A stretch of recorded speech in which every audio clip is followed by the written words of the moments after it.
Assalamualaikum warahmatullahi wabarakatuh. Bismillahirrahmanirrahim. Dalam kehidupan sehari-hari, kita mengenal rasa malu dalam hidup kita. Budaya malu merupakan budaya yang sudah mendarah daging dan bisa mempengaruhi kehidupan dalam bermasyarakat. Namun, akhir-akhir ini, budaya malu sudah mengalami penurunan dan sudah diambang ketiadaan, dikarenakan masuknya paham permisivisme, terutama di kalangan anak muda. Bersama Bapak Profesor Dr. Kiai Haji Muhammad Sirajuddin Syamsuddin, Ketua Dewan Pertimbangan Majelis Ulama Indonesia, kita akan membahasnya dalam Risalah.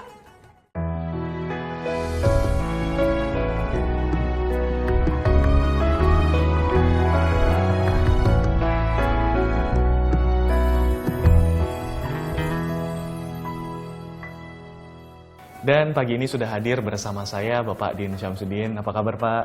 Alhamdulillah, sehat walafiat. Alhamdulillah, terima kasih sudah hadir. Anda juga demikian. Iya, Alhamdulillah sama Pak. Terima kasih sudah hadir kembali dalam Risalah kali ini. Nah, kita kali ini membahas tentang salah satu sifat manusia Pak, yaitu adalah rasa malu. Nah, rasa malu dalam pandangan Islam ini sebenarnya seperti apa ya Pak? Iya, seawali tadi disebutkan bahwa rasa malu telah menjadi sifat manusia. Saya kira benar adanya. Karena manusia terhadap hal-hal tertentu merasa malu untuk melakukannya, maka manusia menutup diri. Sebagai contoh, manusia dalam struktur fisik kalau telanjang pasti kemudian dibalut dengan pakaian. Termasuk bangsa primitif sekalipun, walaupun yang ditutup itu terbatas ya. Khususnya pada, mohon maaf, kelamin gitu. Itu karena ada rasa malu. Karena kalau dia membuka dan menjadi terbuka, maka dia ada perasaan malu. Malu itu adalah sesuatu perasaan yang kita tidak inginkan ya, untuk diketahui oleh orang lain. Maka manusia berpakaian, berbusana, sejalan dengan perkembangan peradabannya. Itu yang disebut oleh agama Islam sebagai aurat. Maka menutup aurat. Aurat itu ada kaitan dengan telanjang. Uryan itu telanjang. Ketika ditutup maka menutup aurat, menutup ketertelanjangan itu. Karena ada bagian dari tubuh kita yang tidak baik, tidak elok diketahui oleh orang lain gitu. Maka inilah kira-kira contoh malu.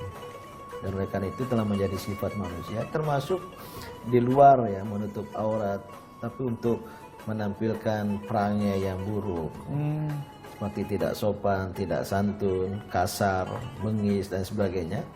Ini juga sesuatu yang manusia pada watak dasarnya itu cenderung untuk menutupinya, karena itu bukan sesuatu yang baik atau positif. Di sini ada kriteria nilai, jadi ada pembedaan furqon dalam bahasa agama ya, antara yang baik dengan yang tidak baik. Itu sebenarnya intrinsik, melekat dalam diri manusia gitu. Nah, maka Islam ya langsung ingin saya nyatakan sangat menekankan budaya malu ini, supaya manusia itu ada perasaan malu yang sesungguhnya sudah ada dalam dirinya sendiri, supaya tetap menjaga, memelihara rasa malu itu gitu. Jadi kalau seorang itu betul-betul beriman, atau beriman kepada Allah Subhanahu wa Ta'ala, maka dia akan memiliki rasa malu terhadap sesuatu atau banyak hal yang buruk. Jadi sebenarnya malu itu terhadap yang buruk kan, bukan malu terhadap perbuatan atau hal yang baik. Maka agama menyatakan adalah refleksi dari keimanan. Sedangkan malu sendiri ini suatu kebalikan dari rasa kesombongan, mungkin bisa disebut seperti itu Pak? Sebenarnya rasa malu bisa dilawankan dengan sombong, takabur, cuek, abai. Artinya mereka atau dia itu yang tidak punya perasaan malu itu ya merasa bebas untuk bertindak, berperilaku apa saja. Jadi ada kesombongan, tapi belum tentu hanya kesombongan. Bisa aja karena dia cuek, abai. Masa bodoh ya, masa bodoh dia melihat saya mau baik atau tidak baik, saya berperilaku seperti ini, saya membuka aurat sekalipun ya. Mungkin tidak membuka sebuka-bukanya, tapi membuka secara maksi, sehingga yang tersisa mini gitu kan. Yang dibukanya maksi, yang tersisa mini gitu ya. itu nggak ada persoalan, apa anak muda EGP, emang gue pikirin. Ini lawan dari malu. Kalau itu kan bukan sombong. Mungkin ada rasa sombong. Bahwa saya ini apa namanya seorang yang ya punya jati diri sendiri, punya apa self esteem, jati diri sendiri, masa bodoh dengan penilaian orang lain. Mungkin ya. itu yang ada kesombongan juga di situ. Ada unsur kesombongan di dalam ketiadaan rasa malu itu. Mungkin itu yang disebut sebagai budaya permisivisme atau kebebasan. Kalau permisivisme mengandung pengertian kita tidak lagi mempedulikan orang lain. Ya. Apapun itu. Apapun. Termasuk jika orang lain berbuat tidak baik, kita cuek saja. Oh. Itu permisivisme. Bukan dari dalam diri sendiri ya? Termasuk dari dalam diri sendiri ya, cuek terhadap kemungkinan penilaian orang lain terhadap diri kita. Ya. Orang lain mau merasa kita baik, menilai kita buruk atau tidak itu terserahlah. Permisi, ya. Silakan, itulah yang disebut dengan permisivisme budaya. Berarti budaya yang malunya juga sudah hilang total. Kalau permisivisme budaya itu bisa rasa malu itu hilang, atau bisa apa ya, sudah kuat sekali ya, tertutup ya, oleh apa perasaan dan pikiran-pikiran yang lain. Atau yang kemudian disebut hilang. Gitu. Nah, kalau tadi Pak Din juga menyebutkan al-haya'u minal iman. Malu sebagian dari iman. Nah, sebenarnya saya pernah kebingungan di antara dua hal ini. Apakah kita punya iman terlebih dahulu baru kita malu terhadap sesuatu yang mungkin kita merasa bersalah, atau kita malu dulu terhadap Tuhan baru kita punya iman? Sebenarnya kan manusia itu lahir sudah dalam keadaan beriman. Ya, karena mewarisi janji primordial. Alastu birabbikum. Allah bertanya kepada roh atau arwah manusia ketika berada di alam arwah, bukankah aku ini Tuhanmu? Roh menjawab, qalu bala syahida, ya kami memberikan kesaksian sesungguhnya engkaulah Tuhan kami. Ini syahadat primordial, syahadat asali yang pernah kita berikan kepada Sang Pencipta. Dan ketika lahir ke dunia ini sesungguhnya manusia, kalau saya berpendapat, mewarisi keimanan itu. Itulah yang oleh psikologi disebut ada religiousness instinct. Insting atau naluri untuk beragama, naluri untuk bertuhan. Walaupun naluri untuk beragama dan bertuhan ini sering tertutup oleh faktor ajar, yaitu di sekelilingnya, orang tuanya, keluarganya, lingkungannya, di mana dia dididik, kemudian dia tertutup. Boleh jadi kemudian tidak beriman, atau beriman bukan kepada Allah. Nah, oleh karena itu pada dasarnya beriman, tetapi rasa malu itu saya kira bersamaan dengan naluri keberimanan tadi. Kalau boleh saya sebut naluri untuk malu gitu ya. Sudah menjadi apa? Watak yang melekat, sifat yang melekat pada diri manusia itu. Jadi bersama dengan iman. Cuma naluri dan perasaan seperti itu naik turun, seperti iman juga kan. Ya.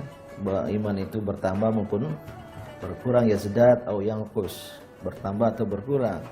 Begitu pula rasa malu atau nilai-nilai kebaikan, rasa-rasa kebaikan yang ada dalam diri manusia ini bisa bertambah, bisa berkurang.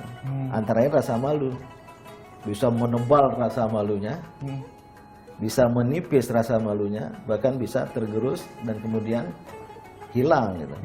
Dan oleh karena itu diperkuat al-haya'u minal iman itu, supaya rasa malu itu jangan hilang sama sekali, karena itu adalah manifestasi refleksi dari keimanan. Kalau sampai seorang manusia tidak punya rasa malu, ya berarti keimanannya sudah menipis. Kenapa? Karena Allah, alamat keimanan kita itu kita beriman kepada Allah, menyatakan pada kita untuk punya rasa malu, untuk menutup hal-hal yang negatif, seperti menutup aurat, menutup kelakuan tidak baik. Kalau sampai itu hilang, berarti bersama dengan itu keimanan kita juga hilang. Ya, saya penasaran tentang rasa malu ini, apakah ada yang dilarang atau enggak, tapi jawabannya nanti saat lagi, Pak. Islam ini sangat menekankan rasa malu dikarenakan malu ini dapat merefleksikan iman seorang muslim. Kita akan membahasnya dalam risalah sesaat lagi.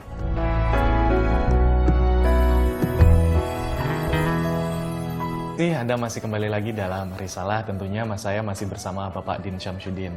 Pak Din, kalau kita membahas tentang budaya malu tadi, nah, adakah budaya malu yang ternyata orang gunakan tapi malah salah kaprah? Iya, ada ya, yang salah kaprah tidak pada tempatnya. Tapi sekali lagi kalau Anda sudah menggunakan kata budaya malu, tadi kan rasa malu. Betul. Rasa malu itu kan ada pada diri, pada individu. Tapi kalau sudah menjadi budaya, dia sudah milik kelompok, sudah milik masyarakat, sudah bersifat nilai-nilai sosial. Gitu. Nah, memang budaya malu ya, secara umum menjadi budaya, rasa malu menjadi budaya. Seperti kita di Indonesia ini relatif dikenal ya, memiliki budaya malu. Ya. Dari kita diajar dari kecil mungkin karena pendidikan keluarga, rumah, sekolah ya, penuh dengan penanaman nilai-nilai atau rasa malu tadi itu sehingga menjadi budaya. Tetapi kadang-kala juga ya, malu itu ditampilkan tidak pada tempatnya. Seperti tadi yang sering disebut malu bertanya kan. Ya, itu bukan malu yang diajarkan oleh agama, padahal bahkan kita harus sering bertanya ya, salsabila istilah bahasa Al-Quran. Tanyalah jalan, tentu jalan kepada kebenaran, jalan kepada surga ya. Salsabila bahkan menjadi nama anak, tulisan nama perempuan menggunakan salsabila. Artinya harus sering-sering bertanya dan menjadi nilai kita di Indonesia, malu bertanya sesat di jalan. Itu terjemah dari salsabila, harus bertanya. Tapi kalau kemudian malu bertanya, wah saya tersesat ini. Itu malu ya, gengsi kalau bertanya. Masa sih dianggap kita tidak tahu tujuan yang kita tuju itu, lokasi yang kita tuju itu bukan malu seperti itu. Termasuk juga dalam belajar untuk bertanya tentang informasi, ilmu pengetahuan dan lain sebagainya. Tapi kembali ya, rasa malu itu al-haya itu lebih berhubungan malu untuk berbuat keburukan. Malu untuk menampilkan diri pada hal-hal yang negatif. Itu malu dalam pengertian seperti itu. Nah, sementara kalau kita lihat di zaman sekarang ini, media sosial ini sangat digunakan oleh banyak orang, terutama kaum muda. Nah, ini sering ada beberapa yang mengumbar-ngumbar, tubuhnya atau mengumbar-ngumbar tentang bagaimana kesehariannya gitu kan. Apakah ini dari rasa punya tidak malu seperti itu, Pak? Ya, itu sudah terjadi pergeseran. Kalau tadi kita mulai adanya rasa malu terhadap organ tubuh kita yang tertentu, itu manusiawi, itu merupakan naluri kemanusiaan. Coba kalau ada anak yang sudah dewasa, mau nggak kalau dia telanjang? Atau yang tadi membuka diri tadi, mau nggak dia kalau telanjang bulat di depan umum? Kan nggak mau kan? Kenapa? Ya karena dia malu. Kenapa dia malu? Karena dia mempertontonkan sesuatu yang tidak boleh dipertontonkan, manusiawi. Tapi kemudian bergeser, nggak apa-apalah ya, dipertontonkan sedikit demi sedikit, sedikit demi sedikit. Bahkan sudah ada permisi budaya, bahkan ya bisa ditonjolkan seperti dalam goyangan-goyangan pada tari, pada joget, pada disco dan lain sebagainya. Itu adalah sebuah pergeseran bahwa wilayah ya yang kemudian kita punya rasa malu itu sudah semakin mengecil wilayahnya. Yang seharusnya tadi maksi. Jadi mini lagi. Ya. Nah, kalau pergeseran budaya malu seperti tadi, bagaimana kalau mengatasnamakan seni, Pak, misalkan? Nah, di sini tergantung aliran seni. Seni itu bisa untuk seni, l'art pour l'art. Dalam bahasa Prancis demikian. Seni untuk seni. Seni kemudian diyakini, dipahami, dipersepsi demi ekspresi seni itu sendiri, maka dia bebas karena seni untuk seni. Tapi seni sebagai aspek budaya, aspek kebudayaan bisa juga punya tujuan lain. Seni di kalangan seseorang yang beragama akan menjadi seni untuk agama, seni untuk mengabdi pada Tuhan, seni untuk menyiarkan agama, seni untuk menampilkan dan mengembangkan perasaan rohaniah, bukan kenikmatan badani. Nah itu tergantung alirannya. Maka rasa malu itu juga akan berhubungan dengan keimanan tadi. Kalau seorang seniman punya keimanan, maka dia akan refleksikan keimanannya di dalam kreativitas berkesenian, berseni rasa cipta karsa manusia. Ya. Maka dia akan batasi seninya. Dia tidak mau melukis sesuatu yang kemudian bisa membuka aurat dari objek lukisannya, apalagi kalau perempuan. Karena dia merasa dirinya malu untuk mempertontonkan itu pada orang lain. Karena lukisan itu tidak ada bedanya, dia membuka dirinya sendiri kepada penikmat lukisan itu kan. Pak, kalau misalkan ini ada satu kasus di mana negara Jepang memiliki rasa malu yang sangat tinggi, sehingga kriminalitas bisa semakin diminimalisir karena mereka punya rasa malu yang sangat tinggi. Kenapa Indonesia tidak bisa melakukan hal seperti itu, Pak? Ya ada yang positif dari Jepang, walaupun ya dari sudut pandangan agama dan budaya kita mungkin bisa berlebihan. Seperti dia malu kalau tidak berprestasi. Seorang Jepang malu kalau dia tidak menunjukkan tanggung jawab. Maka kalau ada seorang menteri yang gagal, dia mengundurkan diri karena dia malu. Kenapa dia sampai dia gagal? Kalau dia tidak berprestasi, tidak lulus dalam ujian, dalam hal tertentu, malu. Bahkan berujung pada harakiri, pada bunuh diri. Nah, kalau dari sudut pandangan Islam itu berlebihan. Kalau sudah sampai bunuh diri, ya, berarti dia telah lari dari rahmat Allah. Tapi malu boleh, tapi jangan berlebihan. Yang membawa kepada apalagi tadi bunuh diri, menghilangkan nyawa sendiri, harakiri sebagaimana yang ada di Jepang. Tapi awalnya bagus itu. Kalau kita tidak berprestasi, kita malu. Iya betul. Ya, kalau kita tidak menunaikan tanggung jawab, kita malu gitu. Inilah yang bagian dari al-haya'u minal iman tadi itu. Seperti yang kita bahas tadi bahwa rasa malu ini sudah mengalami berbagai pergeseran karena pengaruh dari dunia luar. Namun hal ini bisa dibentengi dengan kita memiliki iman. Kita akan terus membahasnya dalam risalah sesaat lagi.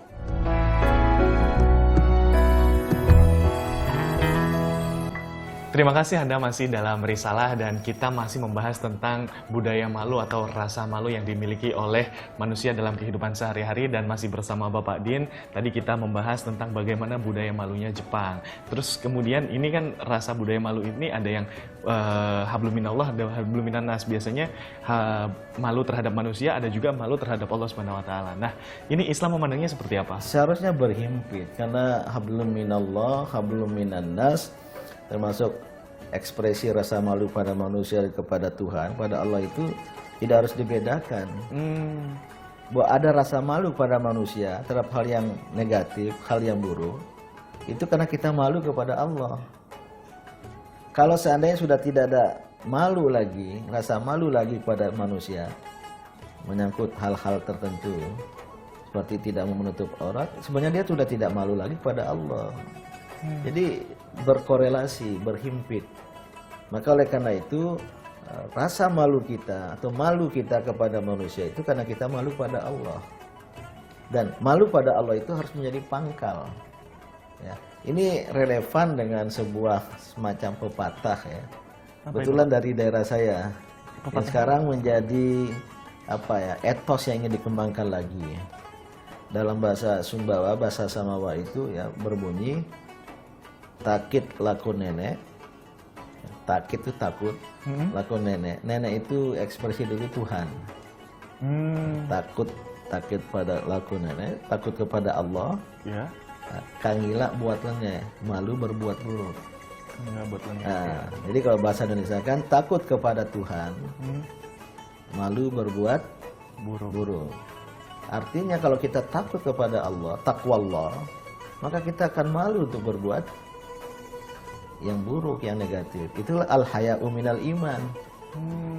Nah, tapi perlu, dan tadi belum sempat kita singgung sedikit, rasa malu atau ketiadaan rasa malu itu berhubungan dengan perasaan kita tentang kebebasan. Kalau manusia tidak merasa bebas sebagai manusia karena dia manusia yang bertuhan, ya, apalagi bersyahadat la ilaha illallah, ya, maka dia akan lebih besar rasa malunya. Tapi ketika seorang manusia tidak lagi merasa terikat dengan Tuhan, dia menjadi manusia bebas untuk berbuat apa saja, maka rasa malu akan semakin hilang. Ada beberapa kasus kriminal yang bisa kita menjadiin perhatian gitu kan Pak ya. Ketika mereka sudah punya iman, apakah ini bisa menjadi satu pencegahan tersendiri terhadap perbuatan-perbuatan seperti itu? Pasti, kalau betul-betul ada iman. Dan iman itulah yang diasah dengan sholat. Maka oleh karena itu, keimanan akan membawa manusia kepada rasa malu untuk berbuat keburukan. Artinya rasa malu sendiri ini bisa dipupuk oleh iman ya Pak ya? Adanya rasa malu itu adalah refleksi dari iman, manifestasi dari keimanan gitu. Maka berhubungan dengan keimanan, dan itulah kemudian agama kita mengajarkan agar kita ya, menjaga rasa malu, yang intinya dari hal-hal yang buruk yang dilarang oleh Allah, dari hal-hal yang buruk dalam pandangan manusia, yang buruk dalam pandangan diri sendiri, terutama hati nurani. Maka sal domirok, tanyalah kepada hati nuranimu berbuat ini. Coba tanya kepada orang yang mempertontonkan diri, ya, tidak ada rasa malu lagi itu hati nuraninya sesuai apa tidak itu? Kalau hati nuraninya bilang sesuai, itu bukan hati nurani yang benar, bukan hati nurani yang yang memberi cahaya, itu mungkin sudah tertutup. Berarti kalau ini ada contoh misalkan seperti pergeseran budaya malu, yaitu dari artis-artis luar negeri misalkan, apakah mereka menganut budaya malu juga Pak kira-kira? Sebagai manusia pada dasarnya saya percaya, saya yakin mereka punya rasa malu, karena itu intrinsik bawaan tadi, ya. Tapi kalau kemudian itu hilang, mungkin karena kebudayaan, mungkin karena pendidikan, pengajaran, nilai-nilai, dan budaya yang sudah berkembang di sana. Itulah kebebasan. Karena di sana sudah ada kebebasan, satu ya, manusia merasa bebas dan bila perlu tidak ada Tuhan. Yang kedua, berkembang budaya hedonis. Hedonistik itu cenderung untuk menikmati hasrat badani belaka ya. Sekarang ada industri, harus massage, pijat, minikur, pedikur, facial, pokoknya semua kita perturutkan hasrat badan ini untuk terasa indah, terasa nyaman gitu. Nah, sering hedonisme semacam ini kalau terlalu ekstrim ya, sampai kepada budaya yang tadi tidak mencerminkan rasa malu gitu. Iya, sementara kiblat budaya anak muda Indonesia sekarang ini adalah ke sana, Pak. Kalau menurut saya tidak perlu terjebak. Kita berperilaku proporsional, ambil yang baik-baik. Saya tidak anti Barat. Sekolah lama di Amerika, banyak hal yang baik dari Barat yang perlu kita ambil. Disiplin, ya, kebersihan, penegakan kedisiplinan waktu, penghormatan akan waktu.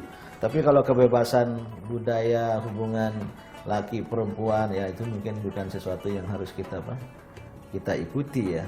Jadi secara proporsional saja. Dan anak-anak Indonesia, kita punya jati diri yang dipengaruhi oleh agama kita masing-masing, dipengaruhi nilai-nilai budaya kita.